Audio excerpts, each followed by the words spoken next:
Parliament సమావేశాలు సజావుగా జరగకుండా అడ్డుకోవడం ప్రతిపక్ష పార్టీలకు తగదని బీజేపీ అధికార ప్రతినిధి పివి రెడ్డి అన్నారు. ప్రజా సమస్యలపై పార్లమెంటులో మాట్లాడాల్సిన రాహుల్ గాంధీ పార్లమెంటును పక్కదోవ పట్టిస్తున్నారని మండిపడ్డారు. ప్రతిపక్ష పార్టీ అడిగే అన్ని విషయాలపై చర్చించేందుకు కేంద్ర ప్రభుత్వం సిద్ధంగా ఉందన్నారు. అయినా ఏదో ఒక వంకతో సభను అడ్డుకుంటున్నారని ఆక్షేపించారు. దేశంలో విద్యారంగంలో సంస్కరణలు రావాల్సిన అవసరం ఉందని అంటున్న పివి రెడ్డితో మా senior correspondent Ramakrishna face to face. Parliament సమావేశాలు ప్రారంభమై 9 రోజులు అవుతున్నప్పటికీ ఇప్పటి వరకు కూడా ఒక అంశం పైన కూడా అర్థవంతమైన చర్చ జరగలేదు. అయితే పార్లమెంట్లో ఏదైతే నీట్ లీకేజ్ పేపర్ అయితే ఉందో దాని మీద ఇప్పటి వరకు ప్రతిపక్ష పార్టీలు పట్టిపడుతున్నాయి. దాని మీద చర్చ అయిపోయింది. చర్చ అనంతరం కూడా ఇప్పటి వరకు కూడా పార్లమెంట్లో చర్చ జరగలేదు. దానికి కారణాలు ఏంటో బీజేపీ అధికార ప్రతినిధి పివి రెడ్డిని అడిగి తెలుసుకుందాం. సార్ చెప్పండి, ఇప్పటి వరకు 9 రోజులు పార్లమెంట్ సమావేశాలు అవుతాయి. 9 రోజులు కూడా ఇప్పటి వరకు ప్రతిపక్ష పార్టీలు రోజు అడ్డుకుంటూనే ఉన్నాయి. దీన్ని ఏ విధంగా చూశారు? ఇప్పుడు మనకి తెలుసు పార్లమెంట్ అంటే దేనికోసం మనం కండక్ట్ చేసుకుంటాం, ఆ రీజన్ ఏంటని అందరికీ తెలుసు. పార్లమెంటు చట్టాలు కానీ బిల్స్ కానీ ప్రజలకు ఉపయోగపడే చట్టాలు కానీ బిల్స్ కానీ తయారు చేయటం, అక్కడ మన డిస్కస్ కానీ డిబేట్ కానీ డెలిబరేట్ చేయడానికి ఒక దేవాలయం లాంటిది పార్లమెంట్ అంటే.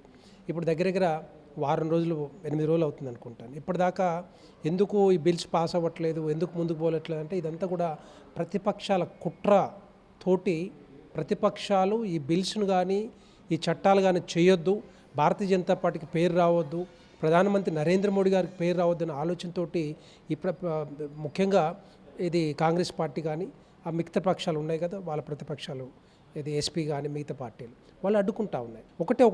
ఒకటే అడ్డం పెట్టుకొని వీళ్ళు మొత్తం కూడా రాద్ధాంతం తతంగం చూపిస్తూ ఉన్నారు. పేపర్ లీక్ విషయంలో చెప్తా ఉన్నారు. పేపర్ లీక్ విషయంలో భారతీయ జనతా పార్టీ కానీ కేంద్ర ప్రభుత్వం రెడీగా ఉంది చర్చించడానికి కానీ చట్టాలు చేయడానికి కానీ. పేపర్ లీక్ను ఎట్టి పరిస్థితుల్లో దాన్ని కంట్రోల్ చేయాలనే ఆలోచన అవసరము దేశ ప్రజలకి, స్టూడెంట్స్, విద్యార్థులకు కానీ, నిరుద్యోగులు ప్రతి ఒక్కరికి కూడా ఉంది. దాంట్లో మరి కమిట్మెంట్ ఎవరు చూపించింది, ఎవరు చేయాలి? మరి ప్రతిపక్షాలు కూడా రావాలి కదా. ప్రతిపక్షాలు దాంట్లో భాగస్వామ్యమై వాళ్ళ సూచనలు కానీ సలహాలు కానీ చెప్పినప్పుడే చట్టాలు కూడా తయారవుతాయి భారతీయ జనతా పార్టీతో పాటుగా. సో అలాంటిది నువ్వు చేయకుండా రోజు నువ్వు పోడియం దగ్గరికి వెళ్ళేసి ఎంతసేపు కూడా దాని మీద చర్చించకుండా రాద్ధాంతం చేసుకుంటూ డిస్టర్బ్ చేసుకుంటూ స్పీకర్ని కూడా దాన్ని నడిపించలేని పరిస్థితుల్లో మీరు చేస్తున్నారంటే ఇదంతా కూడా ఆ ఖర్చు అంతా ఎంత వస్తుంది? కోట్ల రూపాయలు ఖర్చు అవుతూ ఉంటుంది. అదంతా కూడా టైం అంతా వేస్ట్ చేసుకుంటూ మరి ఏం చేస్తున్నారు నాకు అర్థం కాదు. ఎండ్ ఆఫ్ ద డే మీరు భారతదేశ ప్రజలకు ఏం చెప్పాలనుకుంటున్నారు, ఏం మెసేజ్ ఇద్దామనుకుంటున్నారు? పేపర్ లీక్ విషయంలో మేము రెడీగా ఫ్రమ్ ద డే 1 నుంచి ఇప్పటిదాకా రెడీగా ఉన్నాం. ప్రతిదీ కూడా మాట్లాడదామని డిస్కస్ కానీ డిబేట్ కానీ డెలిబరేట్ కానీ డివోట్ కానీ ఏమైనా చేయగలుగుతాం. కానీ మొదటి నుంచి మీరు స్టూడెంట్ ఉద్యమంలో ఇది ముసుగులో భాగంగా మీకు పేరు రావాలనే ఆలోచనతోటి వాళ్ళ ఉద్యమాలు అడ్డం పెట్టుకొని మీరు ఇక్కడ చర్చించకుండా పార్లమెంట్లో ఒకవైపు పార్లమెంట్ నడుస్తుంటుంది, నువ్వు చర్చించకుండా పరిగెత్తి బయటికి పోయి ఇది ప్రధానమంత్రి నరేంద్ర మోడీ గారి ఇంటి ముందు కూర్చుంటారా?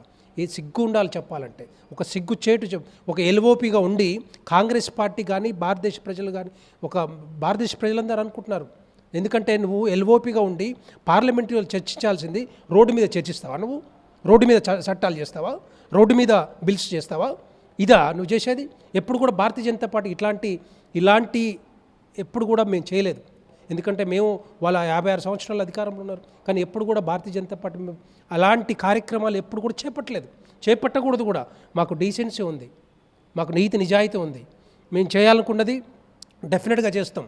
సో నీట్ గురించి మాట్లాడినట్లయితే నువ్వు వచ్చి చేయాల్సింది ఎప్పుడో చేయాల్సి ఉంటుంది చెప్పాలంటే. నువ్వు సూచనలు కానీ సలహాలు కానీ ఇప్పటివరకు కూడా నిన్న పేపర్ లీక్ ఏదైతే పబ్లిక్ ఎగ్జామినేషన్ ప్రివెన్షన్ బిల్ ఏదైతే 2026 తీసుకొచ్చారో దాంట్లో నువ్వు ఏం చెప్పినావు చెప్పు. సూచనలు మీ సిస్టర్ ప్రియాంక గాంధీ కానీ లేకపోతే నువ్వు కానీ ఏం చెప్పారు? ఎంతసేపు కూడా ఏం మాట్లాడారు? అనవసరంగా అన్పార్లమెంటరీ వర్డ్స్ యూజ్ చేసి భారతదేశ ప్రజలను కానీ స్టూడెంట్స్ని కానీ మీరు ఎట్లా అంటే బ్లేమ్ చేసే విధంగా మాట్లాడుతూ ఉన్నారు. ఒక ఈడియట్ అని మాట్లాడతారా? నువ్వు ఒక ఎల్ఓపీకి నువ్వు పార్లమెంట్లో ఈడియట్ అని మాట్లాడతారా?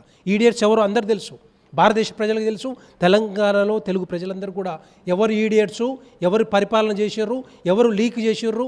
2004 నుంచి 2014 వరకు 85 సార్లు లీక్లు అయినాయి. నువ్వు ఎప్పుడైనా తీసుకొచ్చిన బిల్లు? ఒక్క రాజస్థాన్లోనే 23 సార్లు ఎగ్జామినేషన్ పెడితే 18 సార్లు లీక్ అయింది అశోక్ గెహ్లాట్ నేతృత్వంలో ముఖ్యమంత్రిగా ఉన్నప్పుడు. ఎవరు? కాంగ్రెస్ పార్టీ కాదా? మరి నువ్వు తీసుకొచ్చిన బిల్లు మేము తీసుకొచ్చిన 2024లో ఇంకా సమర్థవంతంగా కట్టడి చేయడానికి ఇప్పుడు మళ్ళా అమెండ్ చేస్తూ ఉన్నాం. ఇది ఏదైతే ఉందో రాహుల్ గాంధీ ఏదైతే చెప్తారో అదేవిధంగా ప్రియాంక గాంధీ దేశవ్యాప్తంగా ఒక మాట మాట్లాడతారు. రాష్ట్రాల్లో ఉన్నారు ఏదైతే తమ పాలనలో ఉన్న రాష్ట్రాల్లో ముందు ఉచిత విద్యుత్తును ప్రవేశపెట్టిన ఆ తర్వాత దేశవ్యాప్తంగా ప్రవేశపెట్టేందుకు అవకాశం ఉంటుంది.